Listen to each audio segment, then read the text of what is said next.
오늘은 창조주 하나님과 우리라는 제목을 가지고 함께 은혜를 나누고자 합니다. 소리 조금만 줄여줄래요?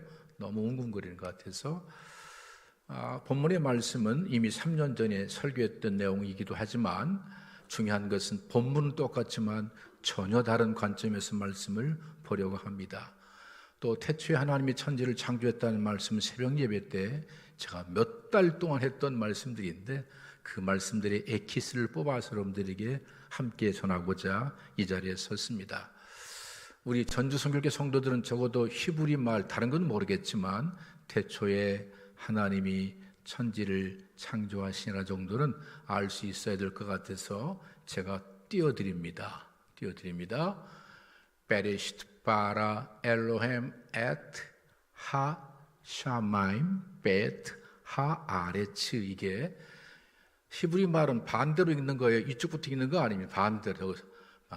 베레시트인데 어떤 분은 브레시트란 말로 이렇게 발음하기 때문에 하도 문제를 제기하는 분도 있을까 봐 같이 썼어요. 그러나 베레시트가 맞습니다. 제가 볼 때 베레시트란 말이 뭐냐면 태초에 in the beginning, 태초에 바라 창조하시니라. 누가? 엘로힘 하나님께서. 에트란 말은 목적어예요. 무엇을? 하샤마임 하늘을 창조하시니라. 그리고 베에트란 말은 그리고 땅을 창조하시니라는 말이에요. 쉽죠? 한번 다 읽어볼까요? 베레시트 바라 엘로힘 에트 하샤마임 베에트 하아레츠. 이 정도는 아셔야 돼요. 다 웃으시는데 이것만 아셔도 괜찮아. 어디 가서 너 이거 알아? 하면서 해대면 다들 실력인 줄 알고 다들 기가 죽습니다. 자, 제가 이 말씀을 해드리냐면 1장 1절 속에 창조가 사실은 완성되었어요. 모든 창조가 완성되었는데 그 창조를 2절부터 풀어가는 것이 하나님께서 이런 순서로 창조했구나라는 사실로 풀어가는 것이고요. 그 창조 속에는 하나님께서 인간을 창조하실 때 하나님의 형상과 모양으로 창조하셨는데 그 모든 것도 완벽하게 창조된 것을 우리는 알게 되어집니다. 하나님께서 인간을 왜 창조했냐에 따라서 우리는 이사야서 43장 7절의 말씀 속에서 그 해답을 찾는데 하나님의 영광을 위하여 인간을 창조했다고 말씀하고 있습니다. 다시 말하면 인간의 속성과 본성과 기질과 라이프 스타일 속에서 하나님의 사랑이 나타나는 것이 하나님의 영광이 드러나는 것이며 하나님의 그 거룩함이 드러나는 것이 하나님의 영광 받는 일이라는 사실을 우리는 굳이 설명하지 않아도 잘 알 수 있습니다. 다시 말하면 하나님의 형상과 모양이 온전히 이루어졌을 때에는 우리도 하나님과 같은 하나님 본받는 삶을 살게 하기 위해서 만들었다고 성경은 말씀하고 있습니다. 이사야 43장 21절의 말씀은 하나님을 찬송하기 위하여 인간을 창조했다고 말씀하고 있네요. 비싼 말씀이지만 두 가지로 해석할 수 있습니다. 저와 여러분들이 세상에 나가서 거룩하게 살고 정직하게 살고 성결하게 살고 서로 사랑하며 인생을 살게 되어지면 예수를 알지 못하는 많은 사람들이 우리를 통해서 야, 예수쟁이는 정말 다르다, 어떻게 저렇게 살 수 있지라고 하면서 눈에 보이지 않는 하나님을 찬양할 뿐만 아니라 저와 여러분들이 믿음으로 살게 되어지면 입만 열면 하나님을 찬양하는 삶을 살게 되어져 있습니다. 하나님이 나의 기뻐하며 감사하는 삶을 살게 되어져 있다고 하는 것입니다. 그래서 성경에서 말씀하는 두 가지를 찾아 말씀드리면 하나님 영광을 위하여 하나님을 찬송하게 하여 인간을 창조하셨습니다. 그래서 태초의 사람 아담과 하와는 에덴에 살았어요. 에덴에 살면서 하나님과 교제하는 삶을 살았기 때문에 하나님을 사랑하고 아내와 남편을 사랑하는 그런 삶을 살았어요. 에덴에서 그렇게 살다 보니까 기쁨이 넘치는 에덴 동산이 되어졌어요. 아내와 만나면, 남편이 만나면 너무너무 기쁘고 즐겁고 행복했어요. 하나님과 만나면 그분이 너무나 좋아서 찬송이 끊이지 않는 삶을 살게 되었어요. 그것이 바로 타락하기 이전 아담과 하와의 모습이었어요. 하나님은 우리 모두가 그리스도 예수 안에서 그런 삶 살기를 기대하고 계세요. 믿으시죠? 그런데 아담과 하와가 타락해 버렸어요. 금단의 열매를 먹게 되었습니다. 하나님 말씀 앞에 불순종하게 되었어요. 선악과 먹으면 반드시 죽을 것을 말씀하셨는데 하나님 말씀을 듣지 않고 사탄의 말을 들어 선악과를 먹게 되자 사망이 그들을 찾아왔어요. 육적인 죽음은 찾아오지 않았어요. 그러나 하나님과의 관계가 단절되어 버렸어요. 하나님과의 관계가 단절되면서 그들 안에 사랑이 식어져 버렸어요. 거룩한 삶도 사라지기 시작했어요. 그로 인하여 에덴 동산이 변화가 되어져 저주가 되어져 지옥 같은 삶이 되었어요. 서로 미워하고 서로 싸우고 서로 증오하고 서로 물고 뜯고 모든 것이 내 탓이라고 책임을 전가하게 되어지는 지옥 같은 삶이 그들을 찾아오게 된 것이었습니다. 아담과 하와가 타락한 그 직후부터 하나님께서는 인간을 구원하기 위한, 사람을 구원하기 위한 거대한 구원의 프로젝트를 준비하셨어요. 그 구원의 프로젝트가 구약 성경 속에 아주 디테일하게 수많은 사건과 예표를 통해서 우리에게 말씀해 주고 있어요. 우린 그 첫 번째가 창세기 3장 15절의 말씀에서 여자의 후손이 뱀의 후손의 머리를 상하게 할 것이고 뱀의 후손은 여자의 후손의 발꿈치를 상하게 할 것을 통해서 복음에 대한, 구원에 대한 메시지가 주어졌을 뿐만 아니라 아벨이 어린 양을 잡아 하나님께 예배함으로 인하여 장차 어린 양 되신 예수님께서 이 땅에 오셔서 인류의 모든 죄를 대속하기 위하여 죽으실 것을 미리 그림자로 예표로 말씀해 놓으셨어요. 구약 성경에 나타났던 수많은 그리스도에 대한 그림자를 저는 오늘 본문의 말씀 속에서 찾아서 함께 은혜를 나누고자 하는 것입니다. 특별히 오늘 베레시트라고 하는 태초라는 말씀 속에서 하나님의 그 구원 사역을 한번 찾아보자 하는 것이에요. 자, 한번 띄워주실래요?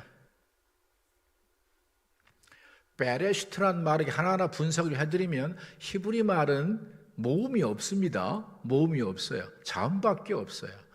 AD 6세기경에 베소라 학파가 여기다 자음을 붙였을 뿐이지 사실 모음밖에 없어요. 자음밖에 없어요. 그래서 히브리 사람들은 구전적으로 읽는 법을 배우는 것이에요. 이렇게 베트, 레시, 알레, 블록, 쉰, 요드, 타브가 있으면 이게 베레시트구나라고 읽는 거예요. 배워가지고. 이해가 되시죠? 그런데 이 태초란 말을 보면 첫 번째가 베트란 말이 써 있는데 베트이라고 하는 말은 집이란 뜻이 있어요. 이 집을 조금 의미를 부여한다면 성소라는 의미를 부여할 수 있어요. 사실은 집이란 말이에요. 왜 성소냐면 하나님이 우리를 하나님의 집으로 삼으셨잖아요. 집으로 삼으실 뿐만 아니라 성경은 너희가 하나님의 성전인 것과 말씀했기 까닭에 그 집을 성소라는 의미를 한번 제가 조금 더 의미를 부여해 봤어요. 레시란 말 의미는 그리스도요 머리라는 뜻이 있어요. 그리스도요 머리. 알레프란 단어는 하나님이고 소라는 뜻이 있어요. 여러분 이스라엘 백성들이 출애굽해가지고요 광야에서 모세를 기다리다가 하나님을 만들어요. 뭘로 만들죠? 금송아지를 가지고 하나님을 만들어요. 왜냐하면 알레프란 그 속에 소라는 의미와 하나님이라는 의미가 담겨져 있기 까닭에 그들의 의식 속에서 하나님은 소일 거야 라고 생각하면서 그들을 만들었던 것 같아요. 요드라는 말은 넘겨준다는 말이고요. 타브라는 말은 목표 완성이라는 말일 뿐만 아니라 조금 더 의미를 부여한다면 십자가란 말은 의미를 부여한 것이에요. 이런 의미가 담겨져 있어요. 자, 그러면 히브리 말에는요 이렇게 의미가 있을 뿐만 아니라 글자도 다 돼 있어요. 글자. 여러분들이 제가 2부에도 물어봤었는데 혹시 UFC 좋아하시는 분 계세요? UFC 손 들어야 괜찮아요. 좋아하시죠? 저도 엄청 좋아합니다. 맨날 보는 건 아니고요. 가끔씩 제가 이제 스트레스를 받으면 UFC 특별히 KO하는 걸 잡아가지고 그걸 보면 얼마나 신나는지 모르겠어요. 왜 신나냐면 사탄을 저렇게 두드러 패면 좋겠다. 그런 생각이. 그런데 거기 보면 그 링에 이렇게 글자가 써 있어요. 이렇게 3개. 이게 뭔지 아세요?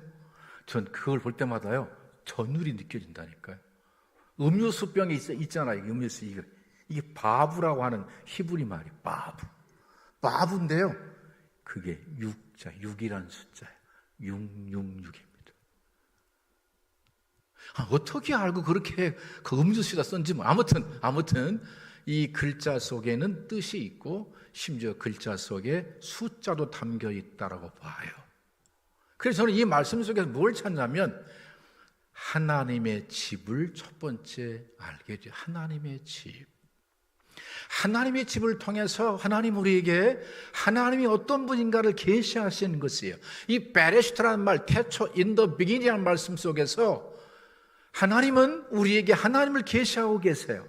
내가 누군 줄 아느냐? 하나님의 집이다. 그런데 조금 더 의미를 부여볼까요? 모세가 십계명 받으러 시내산에 올라갔어요. 그리고 하나님께서 십계명만 주신 것이 아니라 또 뭘 주시죠? 11계명? 11계명은 들키지 마라. 웃질 않네요. 성막을 보여요. 성막. 그래서 이제 모세가 내려와서 성령에 충만한 많은 사람들을 불러 그들이 하나님께서 보여준 그대로 성막을 만들었어요. 그런데 성막의 첫 번째 뜰에 딱 들어가면 보이는 것이 뭐냐? 만나는 게 뭐죠? 성막에서 첫 번째 만나는 게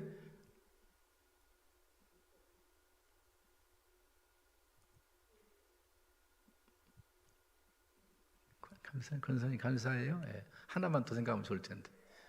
번제단 다음에 물두멍이 보이는 거죠. 첫 번째가 번제단이에요. 그 번제단에서 내 죄 대신에 짐승이 죽었어요. 그 번제단을 볼 때마다 그 번제단에는요, 짐승의 피와 함께 수많은 짐승이 죽었던 흔적들이 남아 있겠죠. 다시 말하면 성소를 볼 때마다 성막을 볼 때마다 그 입구에서 인간의 모든 죄를 용서하시는 예수 그리스도의 보혈을 그림자로 말씀하고 계신 것을 알게 되어집니다. 그리고 더 나아가서 이제 지성소에 들어가면 지성소 안에 뭐가 있어요? 힐라스테리온. 기억나시죠? 대제사장이 속죄일 때 이스라엘 백성들이 모든 죄를 속죄하고 자기의 죄를 속죄하기 위해서 어린 양을 잡든지 염소를 잡아 그 피를 그곳에 부었어요. 그러면 우리의 모든 죄를 다 덮으시는 것이에요. 그러면 성소를 통해서 계시하는 하나님의 말씀이 하나님은 어떤 분일까요? 우리의 죄를 용서하시는 하나님, 우리의 죄를 끊임없이 덮으시는 하나님, 그의 아들 예수 그리스도를 이 땅에 보내셔서 어린 양이 죽었던 것처럼 십자가에 죽게 하심으로 말미암아 우리를 정결케 하신 하나님을 그 말씀을 통해 계시하고 계시는 것이에요. 할렐루야. 그런데 여러분 보세요. 솔로몬이 성전을 건축합니다. 물론 다윗 왕이 성전을 건축하고 싶었어요. 나는 이렇게 백향목 같은 좋은 집에서 가고 있는데 하나님이 그런 천막 안에 있으면 안 되겠다 생각하면서 성전을 건축하고 싶었지만 하나님이 그랬어요. 너는 안 된다. 너는 피를 너무 많이 흘렸다. 네 아들이 성전을 건축하게 될 것이다. 그래서 아들이 성전을 건축할 수 있도록 모든 걸 완벽하게 다윗 왕이 준비해 주었어요. 거의 완벽하게. 그리고 솔로몬이 성전을 건축했어요. 하나님의 임재가 있는 그 성전이 무너져 버려요. 왜 무너졌다고 그랬어요? BC 586년에 무너졌어요. 바벨론에 의해서 아주 철저하게 짓밟히고 무너졌어요. 이스라엘 백성들의 죄 때문이었어요. 불순종 때문이었어요. 하나님의 임재가 있는 하나님을 상징하는 그 성전이 완벽하게 무너져 버렸어요. 완벽하게 무너졌어요. 그리고 스룹바벨에 의해서 다시 그 성전이 재건되었잖아요. 재건되었지만 또 그 성전 역시 안티오쿠스 에피파네스에 의해서 그 성전이 훼손되어지고 마침내 AD 70년에 로마에 의해서 돌 위에 돌 하나 남지 않고 완벽하게 무너져 버렸어요. 왜 무너졌어요? 이스라엘 백성들의 죄 때문이었어요. 그들의 죄 때문에 그 성전이 무너졌어요. 그런데 이것은 예표고 그림자예요. 어떤 그림자냐면 요한복음 2장 19절 21절을 보게 되어지면 예수님이 이렇게 말씀하신 너희가 이 성전을 헐라 내가 사흘 만에 다시 일으킬 것을 말씀했습니다. 그러니까 아니 정신 나간 사람 이 성전을 지금 40년 동안 다시 리모델링하고 증축하고 있는데 어떻게 네가 사흘 만에 일으켜? 라고 말할 때에 제자들이 예수 그리스도의 죽음과 부활을 통해서 깨달았어요. 그 성전은 그리스도의 몸이 성전이었구나 하는 사실을 깨달았어요. 이게 무슨 말씀이에요? 성전의 무너짐을 통해 육의 성전으로 오셨던 예수님께서 십자가에서 자기를 깨뜨리심으로 말미암아 예수를 메시아로 믿는 모든 사람들의 죄를 용서하실 것을 말씀하신 메시지예요.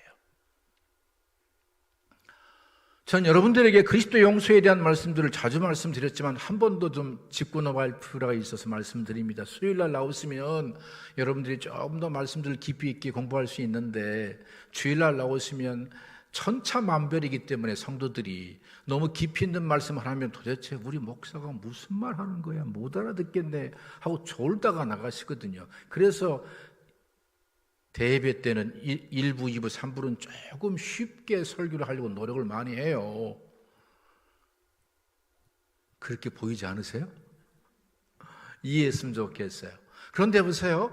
그리스도의 십자가의 사건을 통해서 이루신 일이 뭐냐면 사도행전 10장 43절의 말씀에 그를 믿는 자들이 다 그의 이름을 힘입어 죄사함을 받는다. 예수님을 메시아로 믿으면 하나님의 아들로 믿으면 죄사함 받는다는 말인데 그 죄사함이라는 단어가 아페시스예요. 한번 해볼까요? 아페시스라는 단어인데 이 말은요 탕감한다는 것이에요. 해방시킨다는 것이에요. 자유케 한다는 것이에요. 예수님을 메시아로 믿으니 하나님의 아들로 믿으니 우리의 모든 죄를 다 탕감하셨어요. 과거의 죄, 현재의 죄, 심지어 미래의 모든 죄까지 완벽하게 탕감해 주었어요. 우리는 자유한 존재가 되었습니다. 그동안은 사탄에 매여 일평생을 살았지만 이제는 하나님의 아들이 되어져 하나님 품 안에 있어요. 하나님 보호하심 안에 있어요. 할렐루야. 하나님 안에 있어요. 엄청난 축복이지요. 이 아페시스.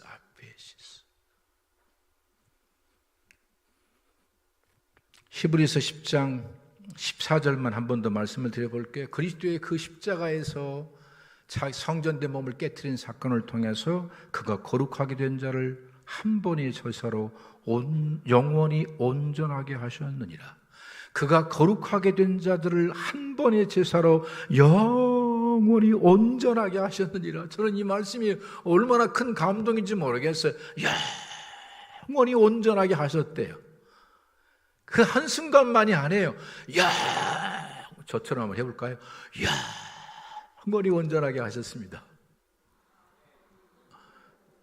목을 좀 밑으로 깔면서 영원히 온전하게 하셨습니다.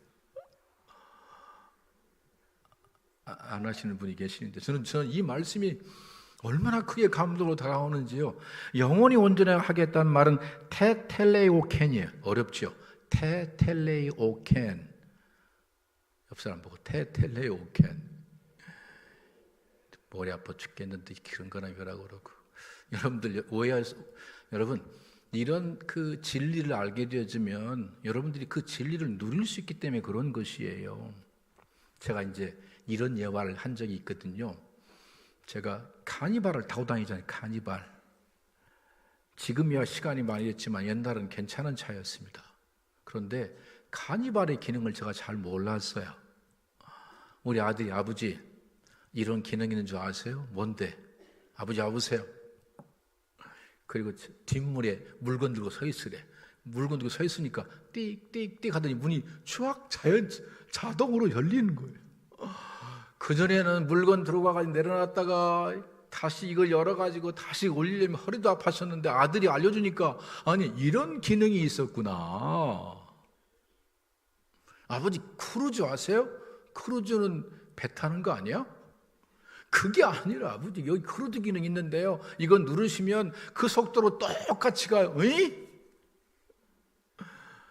항상 저 악셀레터를 밟아서 속도를 냈었는데 그게 아니었구나. 얼마나 편하든지. 그 안에 있는 기능들을 매뉴얼을 알다 보니까 누릴 것들이 너무 많이 있다라고 하는 것이에요. 우리 역시도 마찬가지예요. 그리스도 예수 안에는 엄청난 축복들이 있는데 다 알지 못하니까 사탄이 와서 나를 미혹하면 넘어지는 거라. 사탄이 정죄할 때 아니 나는 아페시스 된 자야 라고 한번 외치면 사탄이 꼼짝하지 못하겠죠. 하나님이 완전히 탕감시키셔서 나를 자유케 하셨어 라고 말한다면 할 말이 없겠지요. 그런데 정죄받는 삶을 계속 산다 이 말이에요. 테테레오켄, 나를 영원히 온전케 하셨다고 성경은 말씀하고 있어요. 이게 무슨 말씀이냐면 신분적 온전이에요. 예수님을 하나님의 아들로 메시아로 믿으면 우리의 신분이 영원히 하나님의 아들이 되었대요. 아멘. 또 하나 들어. 이건 정말 너무너무 감사해서 펄쩍펄쩍 뛸 일인데 여러분들이 그게 지금은 그렇지만 죽어서 가보면 알아요. 정말 가보면 알아요. 이게 얼마나 놀라운 축복인지. 뿐만 아니라 지금 자주 말씀드렸던 말씀만 빨리 스킵하면 넘어갑니다. 예수 그리스도 안에서 영원한 속죄가 이루어졌다라고 히브리서 9장 12절에 말씀한 영원한 속죄. 마태복음 3장 로마 3장 25절에서 말씀한 힐라스테리온 끊임없이 덮으세요. 우리의 죄를 덮고 가리우고 기억도 하지 아니하소.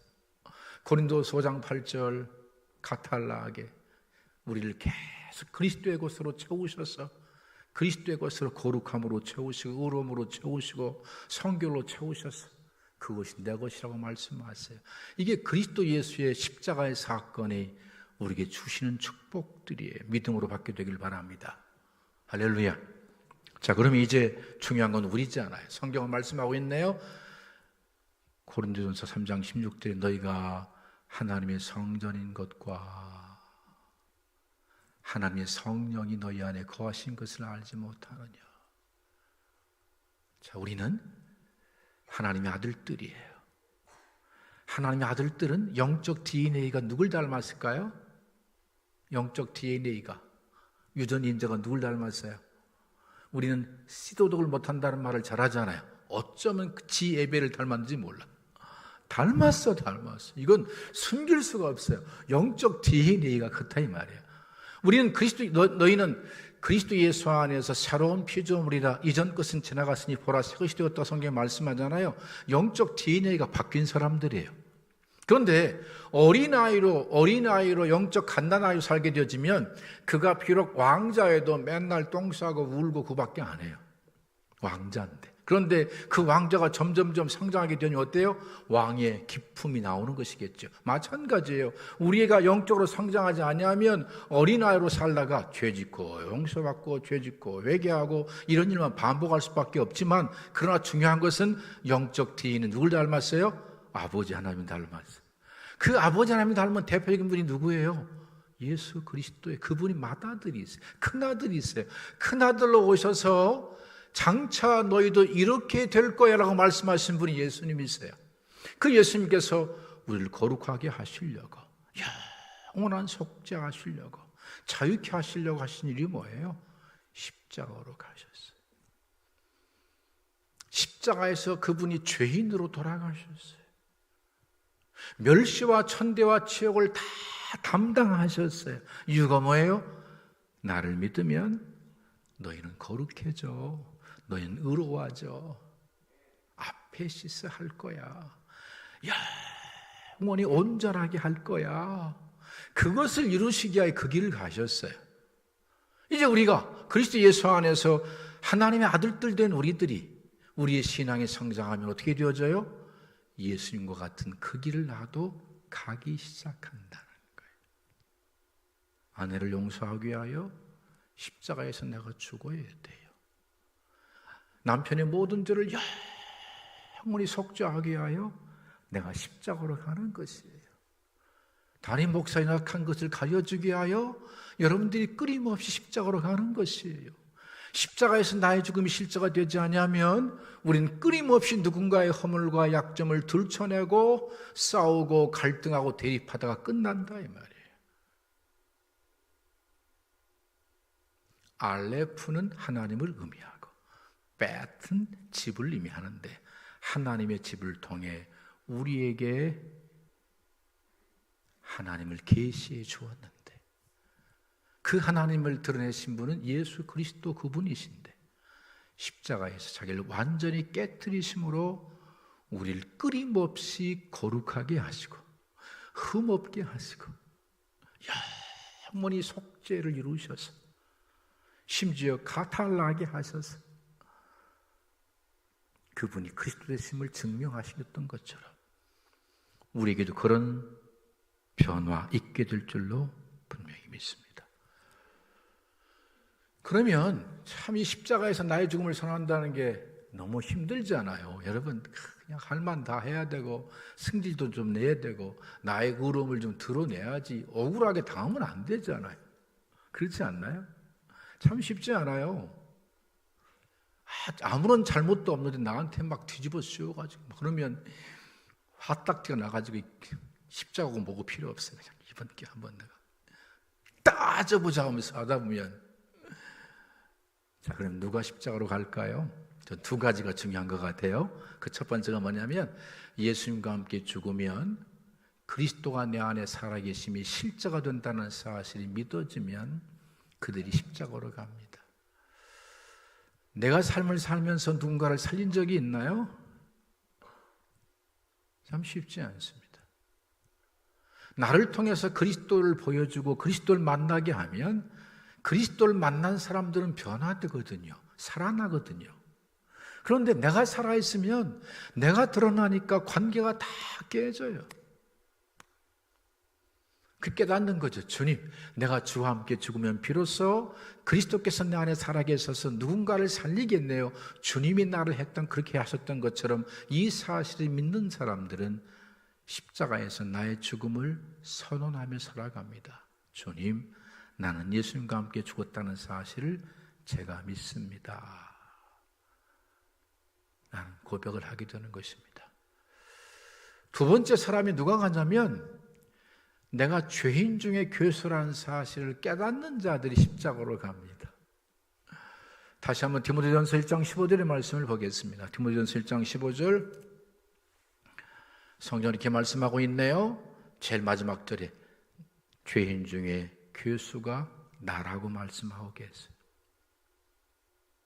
바울 사도는 율법으로는 흠이 없는 사람이었습니다. 완벽하게 율법을 지킨 자였습니다. 그런데 예수님 만나고 나서 보니 죄인 중에 최고의 죄인으로 십자가에서 죽어 마땅한 죄인으로 발견되었다라고 하는 것입니다. 이 말씀을 설명하기 위해서 갈라디아서 2장 17절의 말씀을 띄워주셔야 됩니다. 아내가 바뀌었구나. 어쩐지. 안에 계신 분이 바뀌었네요. 갈라디아서 2장 17절. 그러더니 감사합니다. 한번 읽어볼까요? 만일 우리가 그리스도 안에서 의롭게 되려 하다가 예수님을 메시아로 믿으면 의롭다 칭함받잖아요. 그런데 성경은 이렇게 말씀하고 있네요. 예수 안에서 예수를 믿어 의롭게 되려 하다가 무엇으로 드러난다고요? 죄인으로 재발견된다는 것이에요. 이 말 뜻이. 예수 믿으면 의롭다 칭함받으면 그 마음으로 끝나면 얼마나 좋겠어요. 그런데 죄인으로 재발견되면 왜 죄인으로 재발견되냐 이 말이에요. 우리는 여전히 죄의 문제를 윤리와 도덕적인 것으로만 죄로 규정한다고 말씀을 드려야죠. 그거 죄로 생각해요. 하지만 성경을 보게 되어지면 우리 마음으로 음욕을 품으면 간음했다고 말씀하고 있고요. 네가 네 형제에게 나가라고 말하면 지옥불에 떨어진다고 말씀하고 있고요. 심지어 내 형제를 미워하면 살인했다고 말씀하고 있다는 얘기입니다. 성경을 알다 보니 예수님을 알다 보니 그렇구나. 인간은 도저히 죄의 문제를 인간의 힘으로 해결할 수 없다는 사실을 깨닫는 것이에요. 그러니까 죄의 스펙트럼이 점점점 넓어지는 것입니다. 이게 무슨 말씀이냐면 인간은 본질적으로 죄의 영향력 아래에 있다는 말씀이. 그것을 바울이 깨달았어요. 로마서 7장 17절 20절인데요. 로마서 7장 17절 20절 방송실이 정신이 없지만 17절 이제는 그것을 향하는 자가 내가 아니요 내 속에 거하는 내 속에서 영향력을 끼치는 죄가 있다는 사실을. 20절도 마찬가지예요. 20절 만일 내가 원하지 아니한, 내가 마음으로는 하나님의 법을 섬기는데 원하지 않는 그 죄를 계속 범하는 것이에요. 이유가 뭐예요? 내 속에 거하는 죄 때문이라. 죄의 영향력 때문에. 여기에서 바울이 굉장히 중요한 한 가지 진리를 깨달았어요. 내가 의를 행하려고 마음을 먹는 순간 죄가 강력하게 나를 붙든다는 거예요. 이게 역설적인 말인데 잘 기억하셔야 돼요. 내가 의를 행하려고 마음을 먹으면 이때 누가 더 강하게 와요? 죄의 영향력이 강하게 와서 우리를 범죄하게 만든다는 것이에요.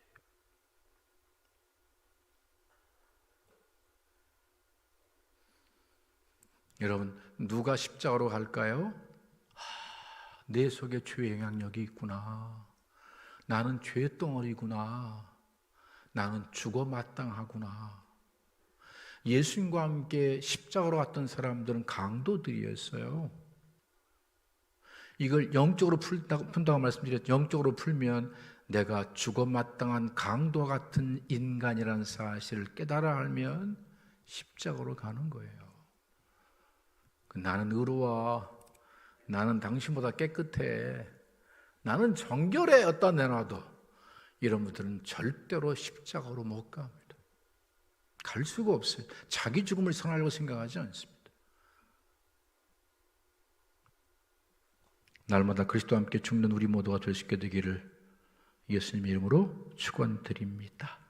매일 가는 거죠. 매일. 한 번 가서 끝나면 얼마나 좋겠어요. 아닙니다. 바울은 날마다 죽었습니다. 날마다 죽었습니다. 저도 역시 마찬가지. 날마다 죽다 보면 어느 순간인가 그리스도가 내 안에서 내 생각이 되고 내 마음이 되고 내 인격이 되어서 드러날 그때를 기다리고 소망하며 날마다 그리스도와 함께 죽는 겁니다. 속 터지는 일이 많을까요? 많을까요? 엄청 많을까요? 엄청 많죠. 그때도 주님, 속이 터지다가도 주님, 주와 함께 죽었습니다.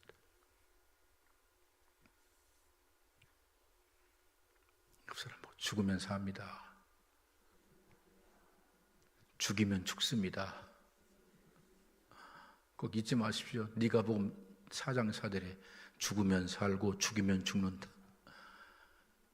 죽으면 같이 살고 죽이면 같이 죽습니다. 다시 한번 베레시트 날 띄워주실래요? 베레시트 다시 한번. 자, 베트와 알레프를 말씀드렸네요. 그 다음에 레쉬라는 단어는 그리스도를 말한다고 그래서 그리스도 머리를 말하지만 그리스도를 말하기도 하고, 쉰이라고 말은 로고스, 이해한 말씀으로 그렇게 말씀할 수 있습니다. 이 말씀 이렇게 풀 수 있어요. 하나님은 하나님의 집을 통해서 하나님을 계시하시고, 그리스도를 통해서 하나님을 계시하시고, 로고스를 통해서 계시해서 우리에게 넘겨주는 것이 하나님의 목표라고 하는 것이에요. 이해가 쉽죠? 하나님은 하나님의 집을 통해서 하나님의 누군가를 우리에게 넘겨주고, 하나님은 그리스도를 통해서 하나님 누군가를 우리에게 알게 넘겨주시고, 하나님은 로고스를 통해서 하나님이 어떤 분인가를 알게 넘겨주는 것이 하나님의 목표이며 그것이 진정한 완성이라고 해석할 수 있는 것입니다. 자, 그러면 그리스도, 레시라는 말의 의미도 그렇고 로고스라는 말부터 말씀드렸고, 로고스가 뭐지? 홀 로고스, 태초에 홀 로고스가 계시니라. 그것을 우리가 말씀이라고 말하지요. 태초에 말씀이 계세요. 이 말씀이 사르크스가 됐어요. 말씀이 인간이 되시더라. 창조주가 피조물 되더라, 이 말이에요. 여러분들 집에서 반려견 키우시죠? 반려견. 개한테 여러분들이 뭐라고 말씀하세요? 아빠야, 엄마야. 그렇죠? 그래요. 물론 의미는 다 이해할 수 있지만 아빠야, 엄마야. 그래서 이야, 개는 좋겠다. 개는 얼마나 개 좋을까요? 세상에 인간이 자기를 아들로 취급해 주는 거예요. 아빠야, 엄마야. 자, 그러면 질문하겠습니다. 개를 너무 사랑하셔서 개와 소통이 안 돼가지고 개 되시겠습니까? 정말 질문하고 싶어요. 이 개하고 도저히 말이 안 통해. 이걸 좀 알려주기 위해서 내가 개 돼야지. 개 되겠습니까? 하나님이 인간이 됐다는 말이면 그 정도입니다. 자기의 죽음, 자기 피하지 않으면 절대로 될 수 없는 것이 홀로고스가 사르크스, 인카네이션 하신 것입니다. 인카네이션을 말하면 쉽게 말한다면 역지사지라고 말씀. 역지사지, 입장, 이렇게밖에 설명이 안 돼요. 입장 받고 생각해 보는 것이, 그것이 바로 언더스탠딩 하는 것이에요. 그 사람 밑에 서는 거라 이 말이에요. 그 사람을 이해하려면, 내가 죽지 않으면 그 사람을 이해할 수 없습니다. 내 생각을 계속 이해하고 내 생각을 관찰하려고 하는데 어떻게 그를 이해할 수 있겠어요? 예수와 함께 죽어서 역지사지, 아내의 입장으로 내려가 보는 것이고 남편의 입장으로 내려가 보는 것이고, 저는 그래서 할 수만 있으면 1년에 한 번씩 목회자의 날이 있거든요. 그때 장로님들 설교시키려고 했는데 가운택 장로님만 빼놓고 다 안 한다고 그래가지고 한 달씩 목회를 해보셔야 되고, 저도 한 달만 장로 해봤으면 좋겠어요. 입장 받고 생각해 보는 거거든요. 그런데 여러분, 인카네이션, 예수 그리스도의 자기 부인을 통해서 그게 가능한 것이에요. 그렇지 않으면 절대로 그 사람 밑으로 내려갈 수 없습니다. 그리스도라는 말씀도 마찬가지로 그리스도는 기름 부은 자지만 그 그리스도가 성령으로 우리 안에 계시잖아요. 여러분, 나같이 더러운 인간의 내 속에 어떻게 주님이 계실 수 있을까요? 나이가 먹다 보니까 젊은 날에 30대, 40대는요, 인도나 방글라데시나 이런 데를 가더라도 견딜 수가 있었어요. 그런데 제가 정말 힘든 곳을 갔거든요. 그것이 네팔의 치투안이라는 곳이었습니다. 밖에 나가도 덥고 선풍기를 틀으면 뜨거운 바람이 나오고, 교회 가면 사람들 많아가지고 사람 냄새까지 푹 나오는데요. 와, 못 견디겠더라고. 정말 못 견디겠더라고. 그런데 하나, 그리스도께서 그 속에 나를 찾아오셔서 나를 떠나지 아니하신대요. 우리 안에 찾아오셔서 나와 영원히 함께 하신대요. 나를 포기하지 아니하신대요. 나에게 끊임없이 믿음을 따라 역사하셔서 마침내 우리를 변화시키시겠대요. 그리스도가 우리 안에 내주하신 사건 역시도 하나님께서 철저하게 자기 죽음을 선하지 아니하면 안 되는 사건이라 이 말이에요. 모든 것들이 그리스도를 통해서도 하나님을 계시하시고 로고스를 통해서도 하나님을 계시하시는데, 가장 중요한 메시지는 하나님의 자기 죽음의 선언이에요. 그걸 통해 우리에게 말씀하신 것이죠. 너희도 나를 본받아서 나의 죽음을 선언하지 않겠니? 그래야 너희가 사는 것이다. 내가 그리스도와 함께 죽게 되어지면 그리스도가 내 안에 살아계셔서 내 인격이 되어져 드러나니 그것이 사랑이요, 그것이 거룩함이요, 그것이 화평이요, 그것이 누군가를 정말 마음으로부터 먼저 존경하는 삶으로 바뀌겠죠. 그때, 그 전까지는 절대 안 됩니다. 그렇게 된 척 할 뿐이지 안 돼.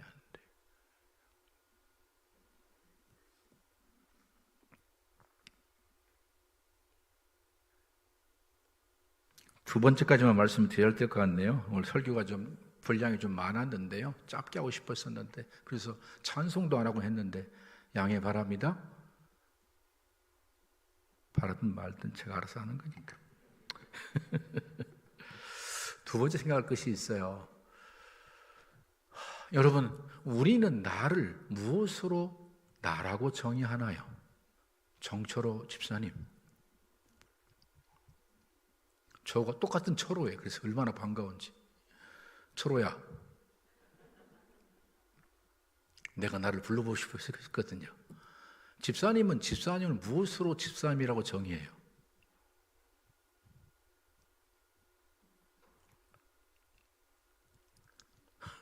나는 하나 아빠, 하늘이 아빠, 뭐 이렇게. 자, 우리는 나를 정의할 때에 첫 번째가 뭘로 나를 정의하냐면 나의 소유로 나를 정의해요. 나는 부자야, 나는 중산층이야, 나는 가난해. 그게 나인가요? 제가 말씀을 준비하면서 저한테 이게 완전히 무너져버려. 진짜 이제 새롭게. 제가 하는 말씀은 여러분들이 좀 오해 안 했으면 좋겠어요. 제 신앙도 성장해 가는 거잖아요. 설교를 하지만 모든 설교가 다 내 안에 된 건 아니라 이 말이에요. 그런데 어느 순간인가 이 말씀이 정말 내 안에서 이루어질 때 또 새롭게 말씀할 수 있으니까 우리 목사님 말을 바꾼다 그렇게 생각하지 마시고요. 늘 그리스도 그분이 내 인생 가운데 최고의 기쁜 소식을 말을 했었는데 이게 실제가 되기 위한 기도를 계속 하는 거 아니겠어요? 아직 실제가 안 됐으니까. 그런데 이 말씀을 준비하면서 진짜 내가 그것으로 정의된 나는 진짜가 아니지. 교회의 사이즈가 난가요? 그게 아니잖아요. 여러분들이 예를 들어서 나는 사장이야. 그게 여러분이에요? 나는 노동자야. 이게 여러분이에요? 그게 여러분이 아니라 이 말이에요. 많은 사람들은 내가 교수야, 내가 의사야, 예를 들어서 내가 판사야, 검사야, 내가 시장이야, 도지사야, 대통령이야. 그걸 가지고 자기라고 생각해요. Never, 절대 아닙니다. 그게 내가 아니에요. 여러분들이 공부를 많이, 나는 중졸이야, 나는 고졸이야, 나는 대졸이야, 나는 대학원 공부했어, 나는 포박이야. 그게 여러분이 아니라 이 말이에요. 하나님이 지금 말씀하신 말씀이 뭐냐면 내가 너희를 창조하는데 내 형상으로 내 모양으로 너를 창조했어. 내가 너를 규정할 때에 네가 얼마나 많은 소유를 가졌느냐라고 너를 평가하지 않아. 네가 지금 얼마나 공부를 많이 했냐고 해서 너를 규정하지 않아. 사회적으로 어떤 위치에 있냐에 따라서 그것이 너를 규정하는 것이 아니야. 너는 내 안에 있는 나의 아들이야. 여러분 이 말씀을 좀 잘 들었으면 좋겠어요. 여러분의 정체성은요, 하나님 안에 있는 하나님의 아들들이기 때문에 그것이 여러분의 정체성이고 그것이 여러분의 가장 존귀한 가치인 것을 잊지 않았으면 좋겠어요. 저와 여러분들이 물질로 나를 규정하고 어떤 주기로 나를 규정하다 보니까 어느 때는 물질이 사라질 수 있어요. 어느 때는 그 주기를 잃어버릴 수 있다 이 말이에요. 그걸 잃어버리니까 모든 걸 다 잃어버린 것처럼 좌절한다 이 말이에요. 심지어 그것 때문에 목숨을 끊는 사람도 있다 이 말이에요. 그게 진짜 내가 아닌데 우리는 영원히 온전한 존재가 되었잖아요. 하나님 안에서. 할렐루야. 영원히 우리는 그분의 아들들이잖아요. 나를 너무너무 사랑하시는 사랑 안에 우리가 있잖아요. 오늘 시간 말씀을 들을 때 우리의 정체성에 좀 변화가 있게 되길 바라요. 소유, 물론 부자로 사는 문제 중요하지요. 그러나 정말 중요한 문제는 내가 아버지 안에 있다는 사실이에요. 가장 존귀한 보화이신 그리스도 안에 있다는 사실이고 그리스도가 내 안에 있다는 사실이 그것이 나의 정체성이고 이건 영원히 변하지 않는 우리의 정체성이에요. 비교할 수 없는 절대 가치를 가지고 있잖아요. 할렐루야. 그리스도 예수 안에서 비교되지 않는 절대 가치 속에 내가 있어요. 자, 이렇게 설명을 했었어요. 저는 약간 지금은 제가 장난기가 별로 없지만 어렸을 때 장난기가 굉장히 많았어요. 진짜로. 장난치는 게 재밌어요.